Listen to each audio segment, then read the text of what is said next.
அநேக காரியங்கள் உங்கள் வாழ்க்கையில் சூழ்ந்திருக்கிறத கொஞ்சம் பலத்தோ இருந்தும் நீங்கள் கர்த்தரை விசுவாசிக்கிறீங்க, அதை தேவன் பார்க்கிறார்.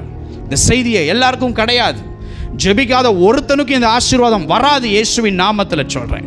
வேதத்தை வாசிக்காத எவளுக்கும் இந்த ஆசீர்வாதம் வராது. எவனோ ஒருத்தன், ஏதோ ஒரு பரிசுத்தவாட்டி இங்கே கொஞ்சம் பலன் இருந்தும் கர்த்தருக்காய் ஓடிக்கொண்டிருக்கிற தேவன் உன் வாழ்க்கையில் இன்றைக்கு இந்த விதமான இருளின் பாதைக்கு முற்றுப்புள்ளி வைக்கிறார்.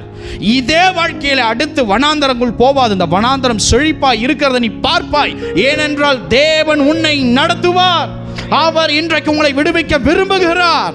அநேக தீங்குகள் காற்ற போல புகைய போல உன் பக்கத்திலிருந்து அப்படியே ஒண்ணுமில்லாமல் பறந்து போவதை நீ பார்ப்பாய். எத்தனை பேர் இருந்தாங்களே இன்னைக்கு என்ன இத்தனையும் காணமேன்னு சொல்லி நீ ஏன் நினைக்கிற அளவுக்கு அதெல்லாம் தானாய் விலகி போகும். காரணம், உன் அடுத்த பாதை தேவனுடைய கரம் அதை தாங்கி அடுத்து வைக்க போகிற பாதை பசுமையாய் இருக்கும் என்பதை நான் விசுவாசிக்கிறேன். சபை விசுவாசிக்கிறதா?